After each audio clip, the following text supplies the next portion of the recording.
move on to talking a bit more about charity and everyone's favourite charitable philanthropist, the Duke of Sussex, who is currently in Japan, in Tokyo. He's given a speech today to a crowd saying he actually prefers Tokyo to Montecito, he reckons. He's had Kobe steak for dinner and lunch.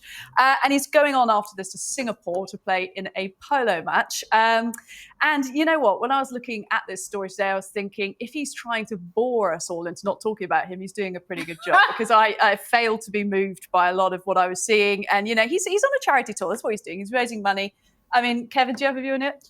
Yeah, he can't win, can he? Because if he goes on it, we all have a go at him. If he doesn't, and he's just lazy and back home, I'd rather he went around making money for charity than he did for himself.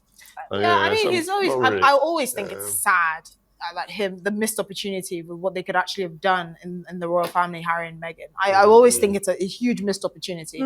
And you know, if their aim was to do good and to be charitable people, I think there was no greater institutional vehicle that they could have done that through than the royal family. But at the moment, he's just a boring man traveling with his boring wife. Esther, as a British Republican, I'm thrilled. He's gone over because I thought he could have revitalised the royal family. And that's even someone who doesn't even like the royal family. So, you know, but I understand that. But at the moment, I just think he was very bright. But at the moment, you know, he's doing boring things with his boring wife, and I wish them boring well.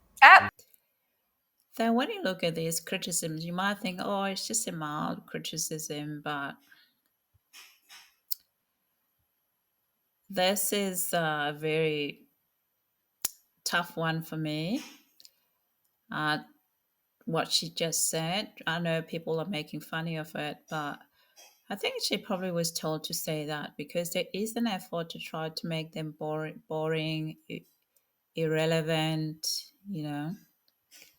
There's been a very systemic effort to try to make Harry and Meghan boring and irrelevant.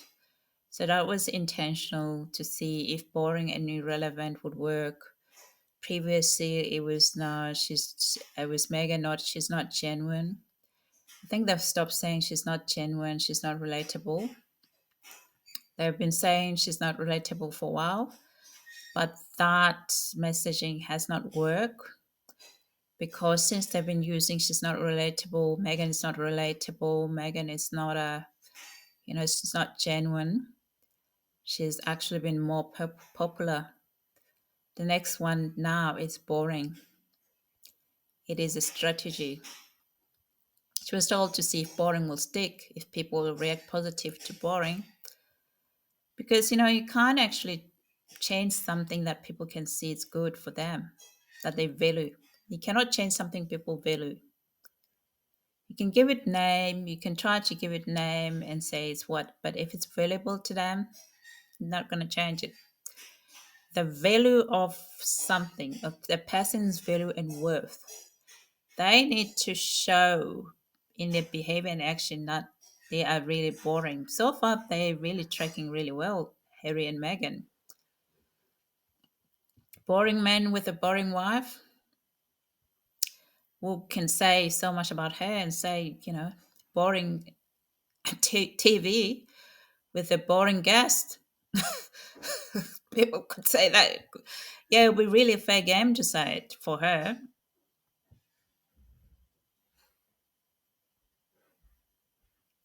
They're saying that because it's the very fact that they actually have refused, Meghan and Harry have refused to remain silent in the face of injustice that drove the media frenzy and the institutional backlash. That's why.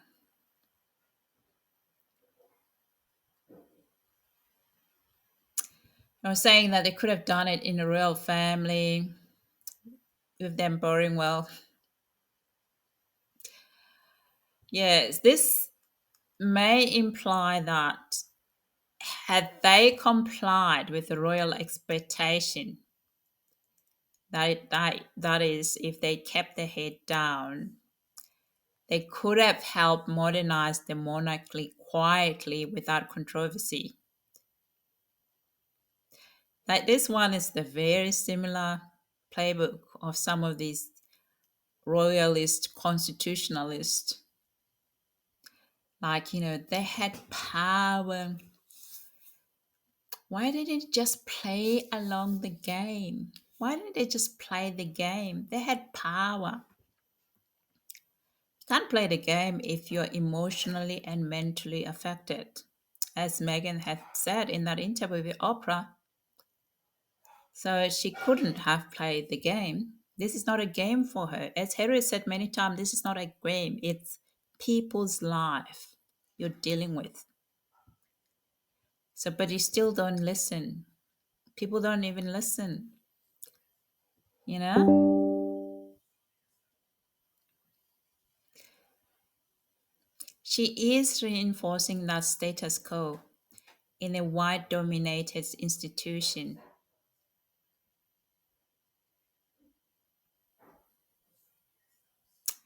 She's actually aligning with that traditional white elitist expectation.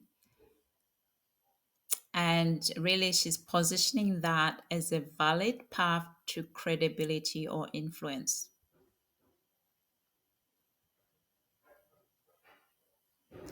So, it's kind of like the modern pragmatic assimilation and someone who made it within the system. And her view of Harry and Meghan's departure, she looked at it as naive or wasteful. And it's so really ironic that, a black woman criticizing another black woman, Meghan, or another biracial woman for being boring when Meghan had been attacked relentlessly and continued to be attacked relentlessly by the press for not conforming, for being just her, for breathing.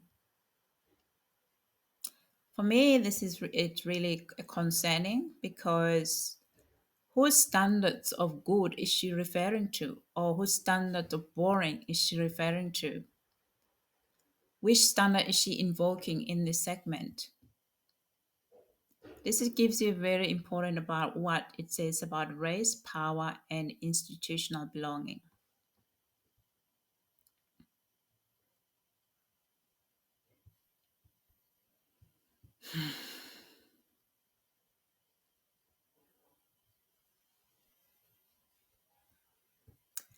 She really reveals something more, actually.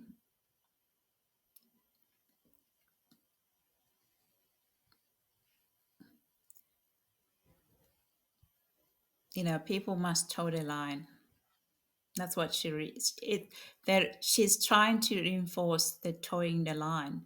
The towing the line messaging didn't work when it came for for white people. When it came from a white person, it didn't really stuck really well to audiences. And then they found another black person to do it in another way, but it's still not going to toe the line. It's not going to be relevant because people don't want to be really separated and be divided according to race and classism anymore. That's why it's not relevant. And these people in the media and others haven't actually realized that people don't want to be going through that. And they want to evaluate behavior according to people's behavior rather than what you're telling them to be, who they are, you know. So it's their own, they're paying their own narrative to try and force certain ideology to the consumer and the public without saying so. Because the phrase, like I said, the phrase now it's boring because the other phrase that I was saying a lot, and I do social media research and other stuff that I do. They were using a phrase before of saying that she was not authentic. She was not authentic. She's not relatable. That's what she's not relatable, authentic. They were saying that over and over and over and over and over. So much so that it was boring. I was actually counting how many times they're going to say because we're doing research. In research, you have to be looking at the themes, social media themes, people, why are they using it and what is the outcome, the audience, what people are saying about it. That one didn't do anything. In fact, it actually I would say Meghan gained more support. Or another realized, okay, let's change tactics. Let's find someone like Esther to come in. In our white dominant institution, maybe she might be more successful than other white people who fail to do what she's trying to do. But she'll still fail because it's not about race. It's about behavior and action. What you do, what you say, how things that you say, are they relatable? Are they relevant in the current society? And why you are attacking people who are private citizens and we're told they're private citizens? Why aren't you talking about the royals? Prince William is being acting like a single, separated man. It may be good that you can actually explain that to the audience why it's so. Why is Prince William been walking around like a separated man? That would be more interesting to explain to the public because that is more relevant, and that's why they're trying to use this. Oh, Harry's there by himself. But really, Harry is a private citizen. You told us he is a private citizen. He doesn't need security. You can't say that he's a prince and the next thing he's not a prince. You can't just do the flip. When you do flip-flopping, it's easy to see flip-flopping. And we have to ask your intention, the media intention, because the media is the big mouth of the royal institution anyway. So we need to ask them, what is actually your intention? When you say Meghan and Harry are boring for whom? Remember, the monarchy tolerated Prince Andrew, but couldn't handle a biracial woman for asking for help. And she told that in that Oprah interview, why she was asking for help. When you say it could have benefited the institution, beneficial to what system actually? Because we know that they demand silence, even as they licked and span against them behind palace walls and affected Meghan's well-being, mental health and well-being. They didn't leave because they were bored. They left because the system punished honesty and empathy, especially with one that came from a black biracial woman. That's why they left.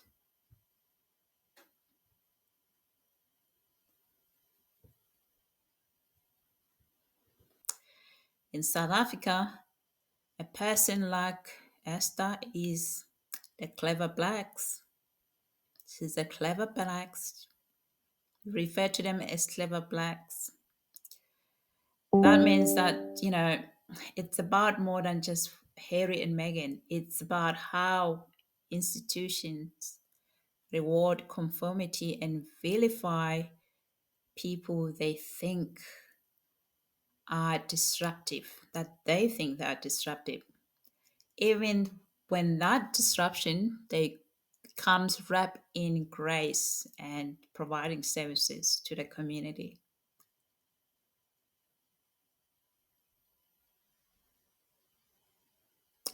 So the issue that we really need to think about,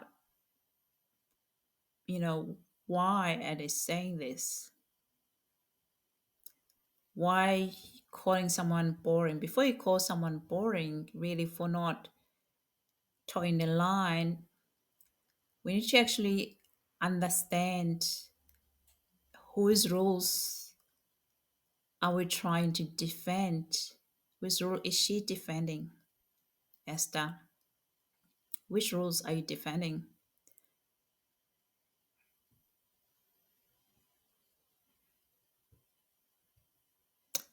And how are we benefiting when we mistake people who are quiet, who may be quiet and suffering for being loyal. I mean, I saw Princess of Wales the other day, and then she may be that person, I would say, from what I observe. I mean, it's an observation from what the image have come out from the royal institution that the media have showed us, because I wasn't there to see her in person, but I can only comment on what is available, public available, is that she seems like she's suffering quietly for her loyalty. Because at this stage, they don't seem like they are married couple, her and Prince William's. Next to him, there's a black woman next to him. He was seen walking around with a black woman next to him, was wearing a red coat. You wouldn't have missed that black woman. And I thought, geez, that's intentional, wasn't it? To have a black woman wearing this red coat. I mean, I was expecting to see Princess of Wales there. Wouldn't it be nice to see Princess of Wales, not somebody that I don't recognize? Where is she? What are you guys doing with her? I need to ask, what have you done to Princess of Wales? We must ask this question now. What have you done to her? You put on sort of brave face, stoicism through treatment. Treatment's done. Yeah. So I can crack on and get back to normal again, but actually the phase afterwards is really, is a really difficult journey. You're not necessarily in a clinical team any longer, but you're not able to function normally at home as you perhaps once used to. You put on sort of brave face, stoicism through treatment. Treatment's done. Yeah. So I can crack on and get back to normal again, but actually the phase afterwards is really, is a really difficult journey. You're not necessarily in a clinical team any longer, but you're not able to function normally at home as you perhaps once used to. You put on sort of brave face, stoicism through treatment. Treatment's done. Yeah. Difficult journey. Why she looks like this? Why she's Temu Meghan? What are you doing? She's great for who she is. Don't try to make her to be someone else. She's great and wonderful for who she, not what are you trying to make her to sound like. I mean, yeah. Anyway, let me not go there. Anyway, so, yeah. I don't know. I think you guys need to be asking about what are they doing with the women that are there. I'm worried about the women that are still in that institution. That's what I'm worried about. Yeah.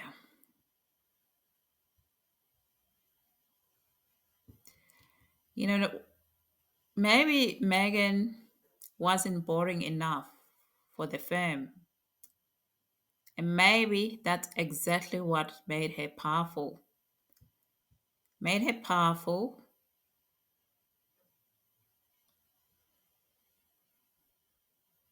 was to leave that institution.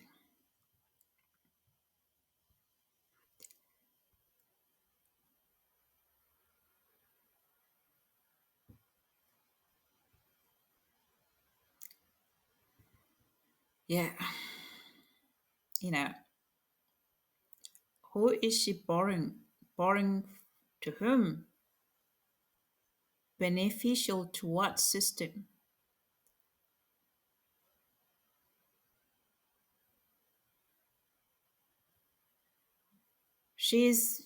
What she's doing there is to have the conformity, performative conformity, because to earn a seat at the table. Because if she didn't conform, she wouldn't have been invited to the table. Nobody would have invited Esther to sit at the table if she didn't conform. Harry and Meghan, in her view, failed because They didn't do it because they did wrong. And because they dared to be uncontainable. They weren't boring. They weren't silent either. They were not boring at all, or even silent. They spoke about really important issue around mental health, racism, tabloid abuse. That is not, I don't think that's what the good system she's actually referring to. I'm very much aware that others are trying to copy that system. That's why they're trying to make the Princess Well to be a Temu Meghan. But she wasn't built to be a Temu Meghan. That's why it looked Temu. And it looks a bit weird and disgusting because she should really appreciate people's differences. She's great for her difference, for who she is. You can try people to do this handshake that don't make sense, that people you have to actually, yeah. Anyway, I don't want to say much, but guys, what I meant. Yeah, it was. Yeah, I really felt sad when I saw the video of her. Like I said, geez, what are they doing? Why are they forcing her to do this? She really didn't like to be there, but what are you doing? Why are you forcing her? She's not Meghan. She will never be Meghan. She's just herself. And she's okay, and that's okay. That's okay. That's okay for her to be who she is.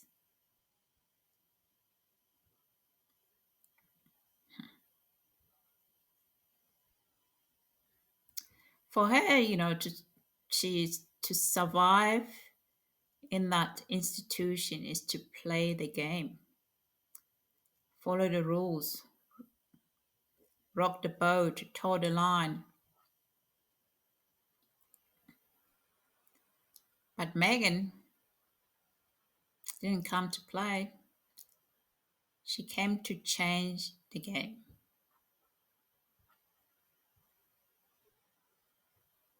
She was really bold, brilliant, and made that system very uncomfortable. So when someone said she's boring, you need to ask them, to whom? And what comfort really are we protecting? Whose comfort are we protecting when you say that she's boring? My idea is that people, you don't have to survive institutions that weren't built for you. If there's institutions that you're in, either workplace or other environment, if you feel that they weren't built for you, you don't have to survive. There's so many opportunities out there. Sometimes you may think that there aren't opportunities, but I can tell you there are so many opportunities. And even if you don't know what you're going to do the next day or in a month's time, but there are so many opportunities. The issue is that when we're told that, when we think that where we are is the only option, and that's false. There's so many options.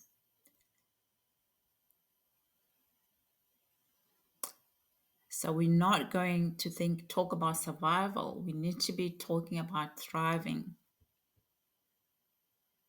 Thriving, it is a message, not survival. You don't need to just survive. You need to thrive. We all need to thrive.